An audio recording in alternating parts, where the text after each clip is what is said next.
Hello, everyone, and welcome to our new episode of the Expat Career and Lifestyle podcast. This is Dominika Miernik, your host, and today I am coming to you with a special guest, Sara Coggiola. She is a coach and intercultural trainer. She's from Italy, my favorite country. And with Sara, today we are going to speak about how to adapt to a new culture and to a new country. So, hello, Sara. Welcome to the show. So, could you please tell us more how your international journey started? Hi, Dominika. Thank you so much for having me here in your show. It's a great opportunity and it's a very interesting show that brings a lot of richness to all the people who are listening to you. My journey started 16 years ago now when we left Italy for at that time was just a 6 months mission for my husband. Was his first job assignment to Thailand.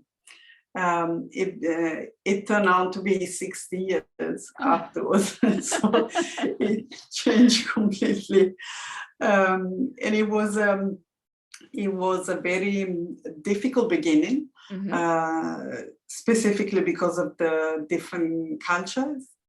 Characteristic, and so this is what is called culture shock, when you arrive and you land to a new country without being prepared of the cultural etiquette or tradition of one place. But in the end, we became a family. We rooted in that country, and once we got to know the cultural values and how those people connect with others, we fell in love with the culture, and it was a very interesting experience. And overall, it had a huge impact both on myself and my husband.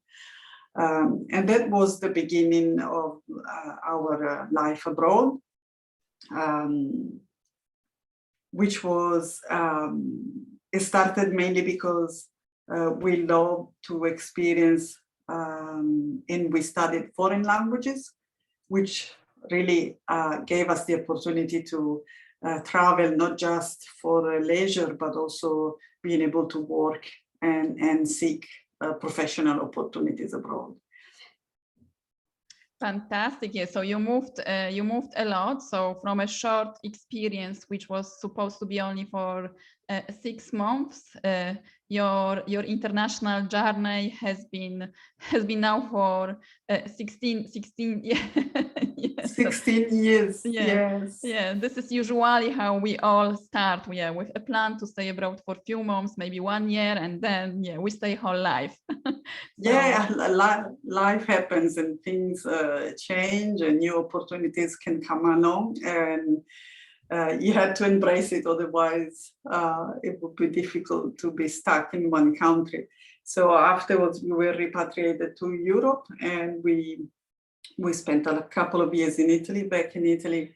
Then we were sent to Luxembourg, and meanwhile our family grew, so we had another addition. My son was born in Luxembourg, and 4 years ago we moved to the current place we are living in, Melbourne, Australia. Yeah, so completely different culture once again. Yeah, so I have connected with Sara because we are both members of Families of Global Transition, which is a fantastic organization for families, expats, digital nomad, or globally mobile individuals. And I have attended Sara workshop this year at the Families and Global Transition conference about how to adapt to a new country, to a new culture, by using a universal adapter metaphor. So could you please tell us more about that? What do you mean, and how to use it? Sure. So this was a a very simple object that struck me. Yeah. And I think this is a super useful tool that everyone who lives abroad come across in their life, and it becomes indispensable in your luggage, in your suitcase. And so one day I was thinking how this is so useful, and it's exactly the first thing that you need to use once you arrive to a new country to recharge all your devices. And nowadays we use our phone to do pretty everything, to book our tickets, to communicate with our family, using maps to navigate and find the grocery store, pretty everything. So this was the first thing that we had to have with us, and I thought about the duality of these instruments. So there's a plug that goes inwards, and something has to come up in order to be able, the energy, the electricity to flow, pass and give power to what we are using. And I was reflecting on how every one of us who is experiencing life abroad needs to adapt and find a way, like this object, to adapt in a different culture, and how it is very different to every one of us, the way we can adapt. There's no formula that one fits all. So I started reflecting on this metaphor, and for example, I was thinking, starting from the cultural identity, for example, to explain a little bit this metaphor. If I think I'm Italian, and from my cultural perspective, what are my values? What is important for me? What do I need to honor? What is important to keep in my identity, even if I live in a foreign country? At the same time, the language is such an important element, but it could be also a barrier if you're not able to speak the language of the country where you're living. So, for example, Thailand was very difficult at the beginning, and I'm so grateful anyway that so many Thai are able to speak some words of English, because otherwise it wouldn't be so easy to communicate on a daily basis, even to go to the grocery shopping. So it's really an invitation to move for ourselves, to move closer to the host country culture, and be able to interact in many ways. So I was talking about identity. One simple example, if we think about Italian, one of the Italian values is also food, for example, and it's such a convivial moment that we can share with everyone. And it's impossible not to talk about food in every culture. And so for me, one of the easy way to connect with the local community was to start in sharing my food. And so I started to invite people over and organizing cooking club, where every member of this group of friends, which we became friends ultimately, everyone was sharing their own recipe, and with that, you were sharing a piece of your culture. And so it was a very simple exchange, and it was a way to make new friends, socializing, be connected to the local culture. Then I was thinking, one of the other elements that we need to use and be aware of and consider is which stage of life you are moving to a different culture. Because it's very different if you're moving as an adult, a young adult, if you are in a relationship, in a couple relationship, or if you're moving as a family. Then if you are working, again, it's a different experience. Instead of having leisure or free time to explore and wander a country. But when you move as a family and having kids along, that needs that the caring provider needs to think about are bigger than when you are traveling solo or in a couple. You're much more independent, you're flexible, you can do whatever you want. But with a family, all your schedule and the needs are very different. So this is also another way to adapt and think. As a profession coming to, so, and this goes on, basically, finding a way in which you are able to fulfill your needs, but in the same time, be intentional to connect to the local culture. So even professionally, maybe having a passion or a hobby, maybe being a good photographer, you could start a group and going taking photo in a park, or maybe you can put your expertise available for some community center or helping refugees or other social. And so that was an idea, which is a pretty simple. Now it was just an introduction, but I thought it was good to have it designed as a small webinar. So this could be very useful for every individual or family who is moving abroad and can just learn a few basic things using this metaphor. Yeah, I like very much the idea. I like the metaphor of universal adapter. It's a very nice way of putting everything together. How you can adapt what is important for you, as you said, your values from your country, your own identity, personality, or stages of life when you are moving abroad, because it's different when, for example, you are moving when you are just 18 or 20 years old, and then in your mid 30s or 40s, so it's different, and also having the family. So like, could you please explain maybe a little bit more how to use it when it comes to your skills, to your professional background? So how can, for example, can we explore those skills that we already have and adapt them or change them to start crafting like our professional identity, professional career path, for example? Sure, exactly. Because if we go back to identity again, once we are aware of our own cultural identity, we become more sensible also to what is different from us. And so you become more aware for different culture who you are encountering on a daily basis. And this could be also in a working environment. Nowadays, more and more people are sitting next to someone who is coming from another country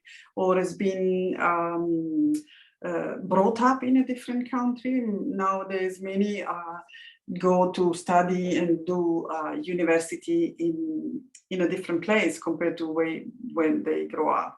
So this helps as well to become more culturally aware. When it comes in terms of professional skills,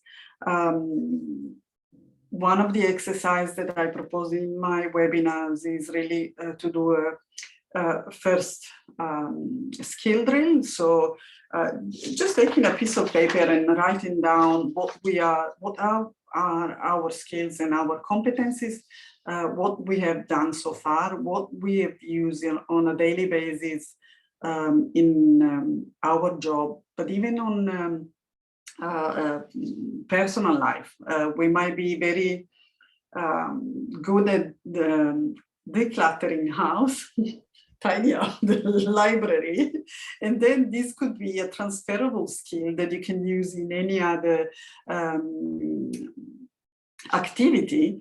And these, there's a specific exercise where we can ask for a first circle of interaction, like friends and relatives, to give us back three 3 adjectives with which they would describe us. It can be anything. And this is the first very simple feedback that we can use to think on how we are perceived. And perhaps it might be a skill that we underestimate, but actually we are very good at. Like, for example, being empathetic, which is a soft skill. Nobody thinks about being empathetic as something that you could use in your professional career, but instead is such an important value in specific industries, such an important skill that you can use nowadays. So doing these exercises of listing and then thinking which one can be repurposed and can be reused in a different context. And it's a very nice reflective exercise. And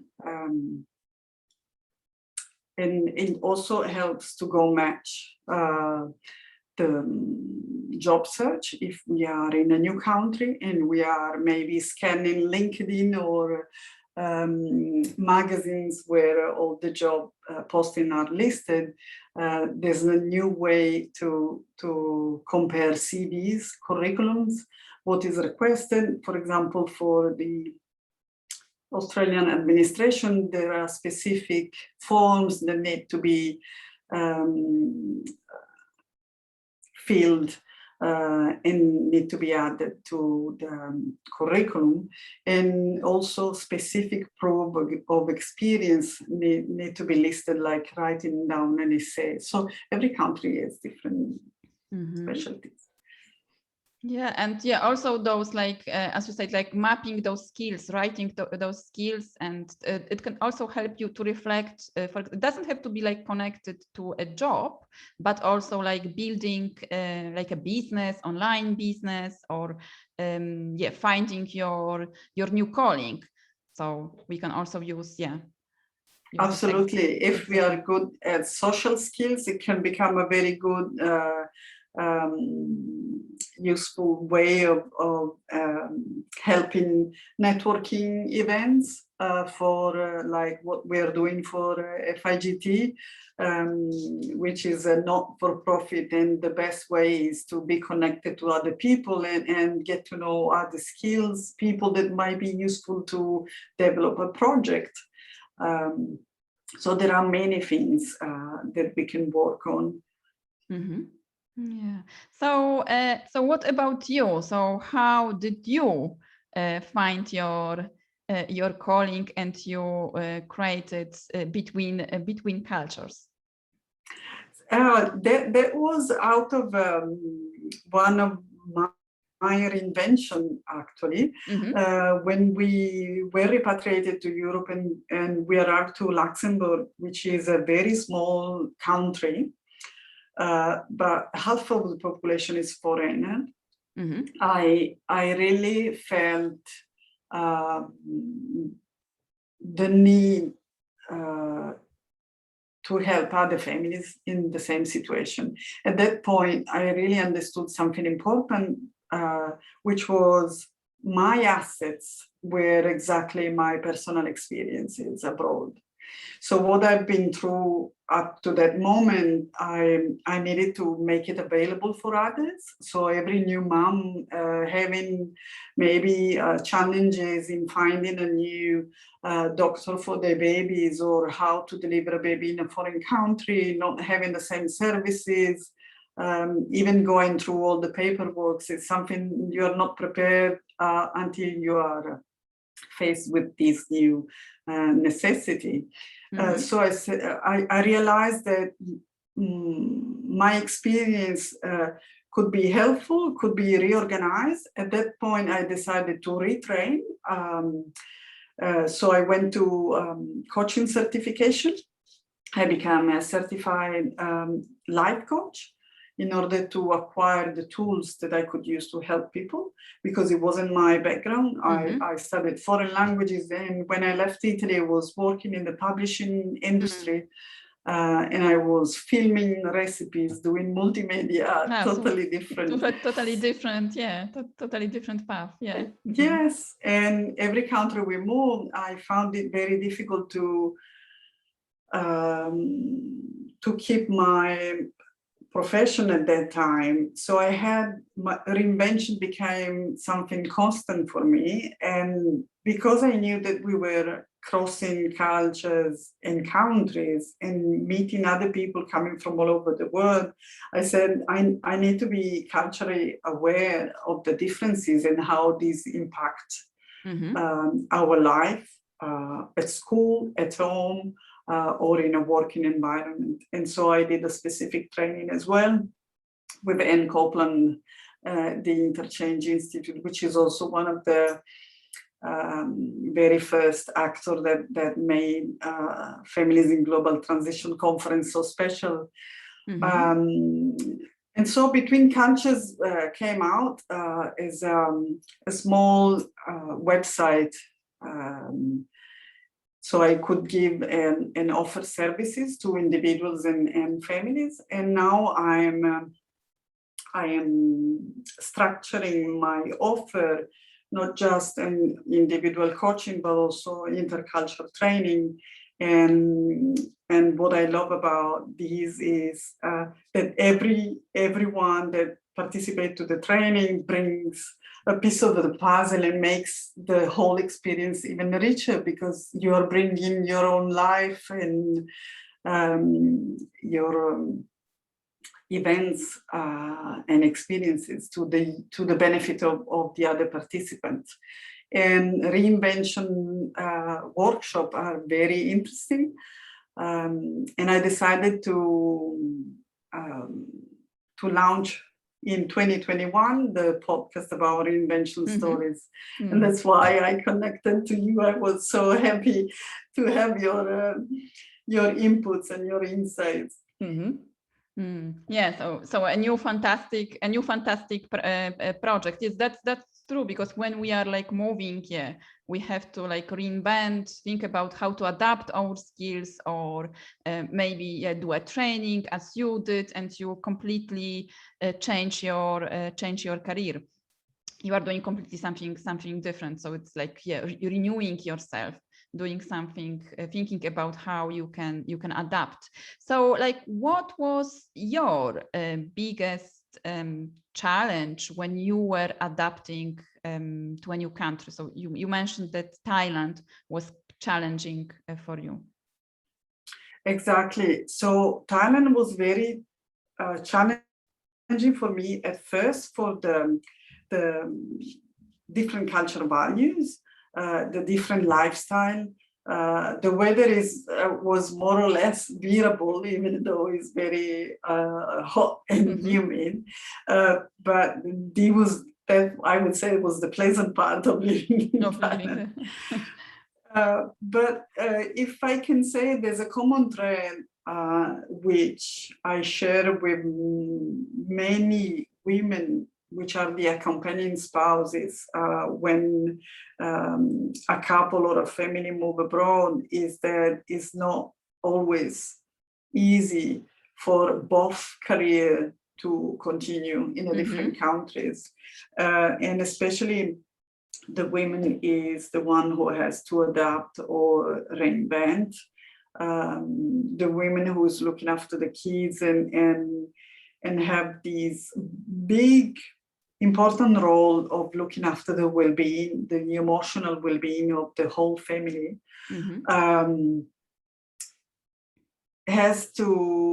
it becomes a little bit isolated. So isolation, I would say, is the biggest negative aspect of of my experiences abroad, because over the years, when I wasn't able to find a job, for example, in Thailand, it took me more than 1 year to find the first job. And then when you have kids, it's very difficult to find, not even thinking normal countries, to find a part-time job and juggle family and working life. But when you have kids, even in primary school age, I always, when I talk with other moms and I say, us moms that we are home, the kids go to school, the husband goes to the office, and they all belong to a social environment, and the mom is more or less isolated in this, unless he's able to find community to participate, even doing volunteer work or helping in socializing, or if there's a necessity or a need to retrain, so starting a new study path. Otherwise, it's a bit lonely place. Even though you can have a good community online, but it's not the same as being in the office and or in school and talking with other people the whole day. Yes, and especially now, because so here we are still in the pandemic. So although we can go and meet with people now, but it's still challenging. So it's even worse than before. For example, when you are moving now to a new country and you have to build your career or adapt and take care of your family, you can really feel isolated right now with those restrictions and no possibilities to meet with people, go to networking events or like community events, inviting people to your house. So it's really challenging right now.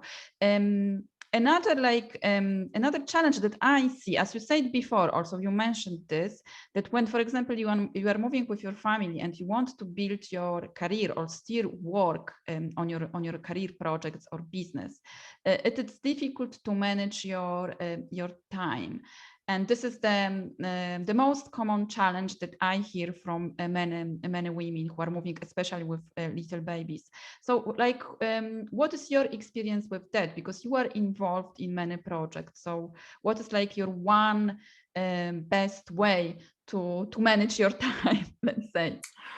I absolutely agree what you say, Domenica. It's very difficult to manage time, and especially when there are young kids involved, and depending on the possibility of every couple and family in being able to secure a job, to maintain a job for the mom, and being able to send maybe the kids to daycare. It's not always an option. It's not always a choice, because nowadays we can choose, given the fact that we can economically and financially do that. We can choose to be there with our kids, but it requires a lot of organization, and especially during COVID, we were wearing so many hats at the same time. Like I literally was the cook, preparing all the meals for all the family. And then I sat at the desk and being the teacher assistant of my youngest, because he wouldn't follow with an iPad his screen. He was just sucking his thumb and curling my hair because he was just frustrated about the situation, and he was completely withdrawn from the remote learning. It wasn't a good experience for his age. At different age, I know that some people have also benefited of being isolated in their bedroom. But going back to us and how we manage, when I had very young babies back at the time, I was trying to do it all, and it turned out to be harmful for my well-being. I was overtired and nearly had a burnout, and that made me realize that I wasn't able to do everything as I wished. It wasn't, especially because we didn't have, when you live abroad, you don't have family assistance, so an extended family are just the friends who you rely on. And so I had to go back to my own strength, and if I needed to rest, I needed to rest as well as the kids. And so organizing the time every year to what I was able to do. And now I'm starting again working in the morning at my projects. And because of the time zone, I always finish after dinner until bedtime. I have my second portion of working time, and the afternoon is basically driving the kids around to the activities. Fantastic, fantastic. Yes. Yeah. So yeah, I think everyone needs to find their own way to function the same way as